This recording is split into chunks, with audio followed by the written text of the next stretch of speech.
Itu saat terjadinya bencana, mungkin dari Mbak Nas bisa menyampaikan ini. Bagaimana mekanisme aktivitas laporan kebencanaan di Kota Semarang oleh PMI dan seberapa cepat PMI dapat menerjunkan tim ke lokasi sejak laporan pertama diterima? Oke, kalau kita pertama diterima, pastinya yang pertama kita asesmen dulu. Karena di PMI ada layanan posko 24 jam.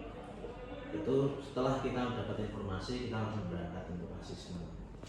Jadi yang asesmen itu mungkin 1 atau 2 orang, nanti setelah itu asesmen akan dikirimkan menjadi laporan situasi.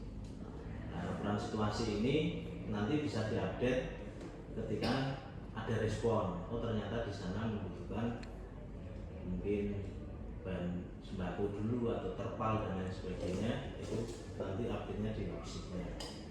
Nanti kalau sudah muncul, nanti baru ada lapsit 1, lapsit 2, lapsit 3 dan lapsit akhir. Jadi responnya seperti itu. Untuk awal-awal seperti itu, asesmen dulu, baru tindakan sesuai dengan rekomendasi tim asesmen. Gitu. Kalau prosedurnya PMI dalam menangani kelompok rentan seperti lansia, anak-anak, ibu hamil itu gimana? Kalau untuk kelompok rentan sendiri memang kita utamakan, kita khususkan, terutama di tempat tinggal mereka. Terus kemudian kalau misalkan butuh mengungsi, mengungsinya kemana? Kemudian nanti biasanya kita kerjasama dengan pemangku wilayah, ada RT RW. Itu kita langsung laporkan ke RT RW agar dari warga juga ada kepedulian ke arah sana. Jadi kita merekomendasikan. Terus kita juga ada paket bantuan, biasanya ada baby kit itu untuk yang balita, kemudian ada family kit itu yang untuk perlengkapan sehari-hari, terus ada hygiene kit itu untuk untuk nyuci, untuk mandi dan lain sebagainya, itu untuk kebersihan. Nah, kita sudah menyediakan paket-paket itu agar memudahkan kelompok rentan. Kalau standar keamanan sama keselamatan tim itu gimana? Kalau standar keamanan sendiri kita sudah menyesuaikan. Jadi setiap penugasan pasti ada alat pelindung diri, itu helm, kacamata, sarung tangan, kemudian sampai pelindung siku, ada sepatu boot itu kalau kondisinya banjir atau basah. Ada juga PDL, sepatu lapangan itu sudah kita siapkan. Di posko itu sudah ada 15 set, termasuk ada jaket juga yang untuk pelampung itu sudah kita sediakan. Jadi tinggal pakai saja. Nah, ini pertanyaan strateginya Pak bencana ya Pak.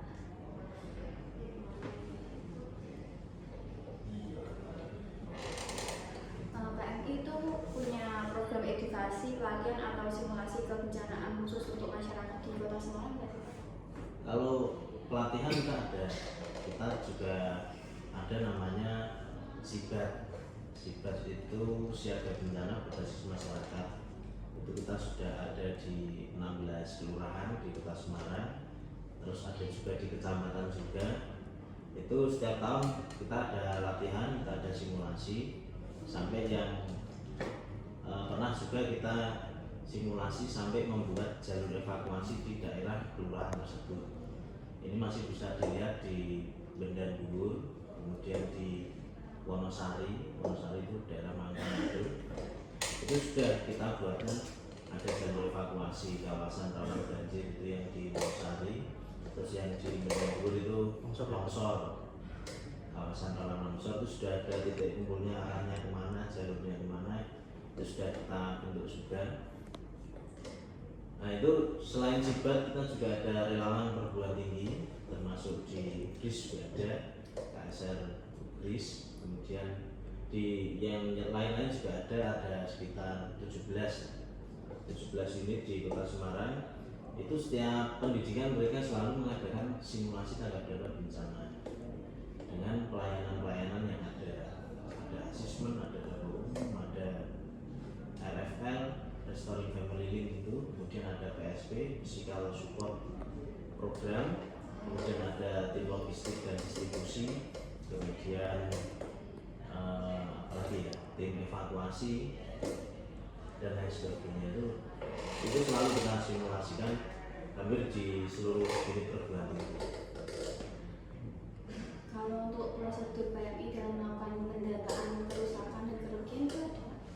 Kalau prosedurnya kita sudah ada formnya, itu apa namanya, ada yang kita kategorikan rendah, kemudian ringan, sedang, dan berat. Itu tergantung kerusakannya. Kalau ringan itu biasanya tidak sampai, biasanya rumah nih, kita fokusnya ke rumah itu masih bisa dihuni gitu. Terus kalau sedang itu ada satu ruangan yang tidak bisa digunakan. Kalau berat itu biasanya tidak bisa digunakan untuk tempat tidur. Nah, ada 3 itu, jadi kita golongkan menjadi 3 itu. Itu penggolongan untuk apa namanya, bencananya. Kalau dari PMI sendiri, kalau menilai tingkat kerentanan bencana seperti banjir, tanah longsor, kebakaran, itu gimana? Kalau di wilayah Semarang? Kalau Semarang itu memang sudah langganan sebenarnya, tapi ya kita di kotak-kotakan itu kita sudah punya datanya sekota Semarang, daerah mana yang rawan longsor, daerah mana yang rawan banjir. Kalau kebakaran itu hampir menyeluruh ya, tidak spesifik, tapi di perkotaan itu yang bahaya karena mereka rumahnya itu dempet-dempetan. Itu kemarin di Semarang Tengah itu sampai 19 rumah, karena memang gang senggol satu kebakaran bisa merambat 19 rumah. Itu sudah kita petakan, itu kita kolaborasi juga dengan BPBD Kota Semarang, kolaborasi juga dengan pemadam kebakaran Kota Semarang, kolaborasi juga dengan BBWS terkait aliran sungai ini. Aliran sungai ini juga bahaya juga, yang di Tembalang itu ada satu perumahan yang ketika di Ungaran itu dibuka, di situ masih banjir. Itu di daerah mana, Metesek, Dinar Indah, Metesek. Sebelum Tajaan berarti. Terus maju lagi terdampak, tapi tidak separah di Dinar Indah, itu di Rosari. Nah, itu kita sudah ada pemetaannya. Terus di daerah Mangkang itu juga sama, karena sungainya kecil, ketika arusnya di situ besar mesti banjir. Banjirnya tidak lama, mungkin 3 jam itu surut, tapi sekali banjir bisa 1-2 meter. Kalau tantangan terbesarnya apa Pak PMI dalam menangani bencana?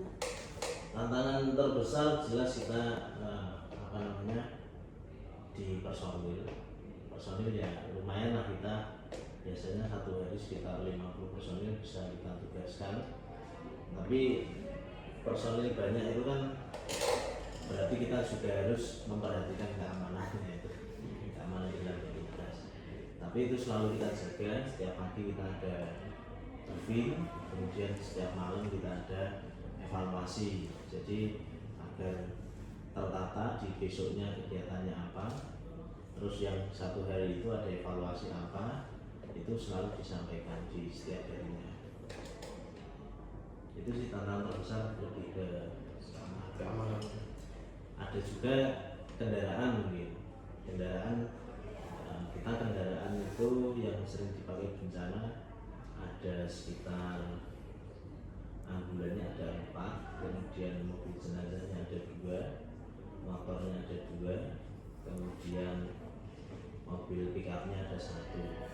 Nah, biasanya ketika bencana masuk banjir biasanya, nah itu biasanya kalah kendaraan, bisa mogok, bisa apa namanya, sampai masukkan mesin juga. Ya itu tantangan kita. Banjir ya Pak? Ya, banjir. Itu kalau program mitigasi jangka panjang yang sedang dilakukan akan dijalankan PMI untuk menekan risiko bencana di Semarang itu? Kalau mitigasi kita kolaborasi dengan Pemkab Semarang, kita sudah membentuk SK dari Wali Kota, sudah turun juga. Di situ ada bagiannya, ada koordinatornya dari Kodim, kemudian turun ke wali kota, kemudian ada Kapolres Tabes, terus turun lagi ke dinas-dinas. Nah, PMI itu kalau di kebijakan di Pemkot itu masuk di bidang kesehatan, di bawahnya dinas kesehatan. Nah, untuk mitigasi di tahun 2026 itu kita kolaborasi dengan Pemkot. Itu kalau di Semarang fokusnya yang di banjir dulu, karena banjir ini kan kemarin sempat kami juga itu di daerah Trimulyo yang tembusan dengan tol laut itu di sana akan dibangun pompa. Nah, di Kaligawe kemarin kendalanya ternyata di pompa yang di Pasar Waru itu tidak berjalan dengan maksimal. Akhirnya air pengendalian di situ lama. Nggak lancar berarti. Nggak lancar. Ketika sudah dibuka, kebetulan pas presiden datang terus surut ya. Karena itu sudah sudah dibenarkan. Iya. Itu yang di daerah Usulan kemarin ya Pak? Yang di Usulan kemarin. Usulan. Karena yang di sana kan tolnya sudah ketemu, Iya. Air dipompa ke sana sudah tidak bisa itu. Akhirnya yang di Trimulyo itu dibuka, terus yang baru dibenarkan baru bisa selesai. Itu mitigasinya, kita kolaborasi, kita tidak berjalan sendiri. Iya. Tapi kita lebih ke sosialisasi bagaimana untuk keamanan yang sering terjadi itu di sekolahan. Kita simulasi ketika ada bencana di sekolahan bagaimana, kemudian di warga juga kita sosialisasi bagaimana pertolongan pertama, melakukan pertolongan ketiga. Itu saja. Baik Pak, sebelumnya terima kasih atas informasinya ya. Mungkin sangat berguna bagi kami. Sebelumnya juga mohon maaf dengan waktunya. Kami mengucapkan terima kasih sebesar-besarnya. Baik Pak, kami cukupkan. Terima kasih ya.